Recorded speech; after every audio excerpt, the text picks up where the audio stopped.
La semaine dernière, je vous ai parlé du chemin initiatique d'un jeune fou qui était donc le bateleur. C'est ça, qui rencontrait la papesse. Voilà, non, qui avait une idée. On avait dit, voilà, il serait éventuellement coiffeur. Oui, voilà. Et il voulait monter, il voulait être auto-entrepreneur. C'était notre exemple concret pour qu'on puisse mieux comprendre les cartes. La première carte, la papesse l'avait renvoyée à lui-même en lui disant « revois ta copie, fais très attention, va regarder si Après, il y a l'impératrice. L'impératrice lui a dit de communiquer, donc d'appeler éventuellement les clients qui coiffent déjà, le bateleur et le pape. Là, ensuite, après, non, c'est l'empereur qui lui a demandé d'être carré, et le pape qui lui a expliqué que s'il n'avait pas la foi en lui et s'il ne croyait pas à son projet à 300%, ça ne servait à rien. C'est ça. On en arrive là, d'accord? Et effectivement, quand vous avez pris pas mal de décisions comme ça, qu'est-ce qu'il se passe et que vous êtes au début de votre vie, un nouveau départ? Il y a des choix à faire. Non, ouais. Et puis vous doutez. Oui. Est-ce que je quitte véritablement mon travail, le salon de coiffure par exemple où je travaille actuellement, ou alors je vais travailler à mi-temps, ce qui va me permettre de pouvoir peut-être aller coiffer mes clientes le week-end et de me constituer comme ça une petite clientèle petit par petit.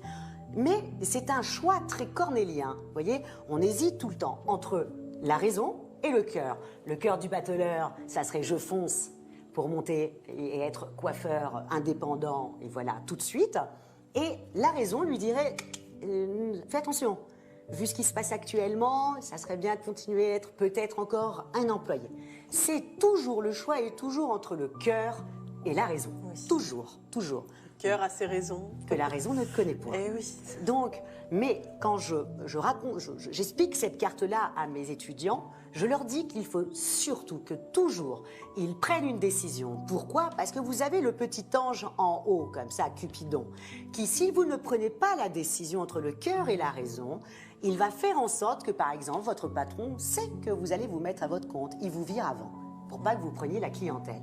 Ou si, par exemple, vous avez en train d'hésiter entre votre femme avec laquelle vous avez passé des dizaines et des dizaines d'années, qui est la raison, et votre maîtresse, qui est une jeune femme, et bien à ce moment-là, Cupidon, si vous ne prenez pas votre décision, Cupidon va faire en sorte que votre femme, par exemple, soit au courant de ce qui se passe derrière son dos.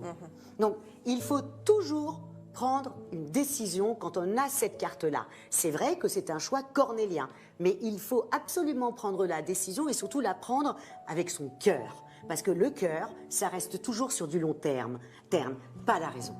Comme vous pouvez constater, les deux pieds, vous voyez, il a la même position que le bateleur. Il va dans deux directions. Il n'y arrive pas. Voilà. Donc il faut quand même, à un moment donné, prendre une décision.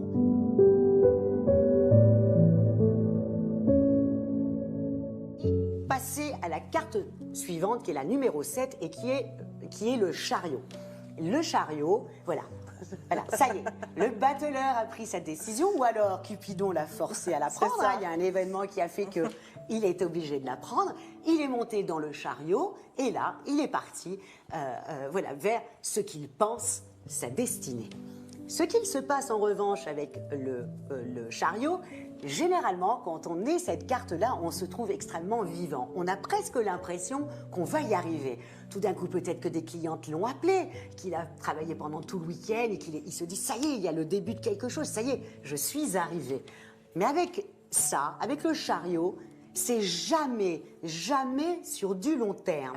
C'est la carte qui est vraiment pour les commerciaux. À la question « vais-je atteindre mes objectifs à la fin du mois ?» Avec le chariot, c'est un grand oui, mais pas le mois prochain. Pourquoi je vous dis ça? Parce que regardez bien le chariot. Il ne tient pas les rênes. Oui, c'est vrai. Les deux chevaux partent dans deux voies différentes. Donc, il ne maîtrise rien du tout. Il croit que, mais la machine est en train de partir toute seule. Qu'est-ce qui va se passer? La justice arrive derrière lui. Pour lui faire prendre conscience que tout acte a des répercussions.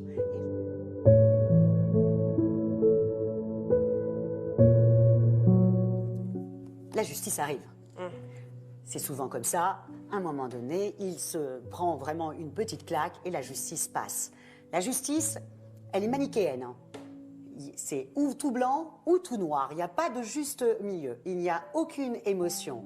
Il n'a pas tenu son entreprise. Il va subir tout de suite. La justice, il faut vraiment Il s'en récolte ce qu'il méfier. sème, quoi. Voilà, la justice, ça serait un peu ça. Tu récoltes ce que tu sèmes. Mais surtout, il n'a pas écouté la leçon de l'empereur. Donc la justice tranche directement.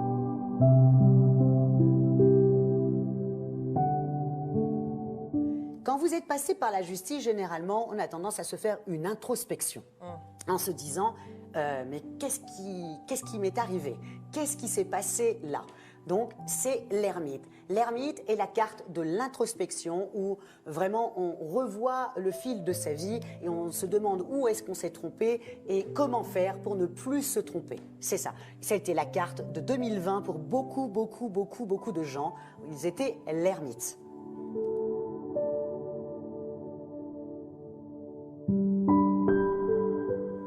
Une fois qu'il a fait son introspection, qu'il s'est posé les bonnes questions, qu'il a eu les bonnes réponses, il se retrouve avec la roue de fortune. Ah. Parce que la roue de fortune, la vie La est roue faite, tourne, quoi. la roue tourne, et c'est surtout la roue de fortune, et on arrêtera là, parce que j'ai bien compris que je n'ai plus le temps, comme d'habitude. Là, la roue de fortune, c'est vraiment le symbole de la vie. Isabelle, vous étiez un bébé, une enfant, une adolescente, une femme, une mère. La vie n'est fait que de changements. Donc ça, cette carte-là, c'est pour la signifier. D'accord. Voilà, comme disait Bouddha, voilà, la vie n'est que changement, ce que l'être humain déteste. Oui. Voilà.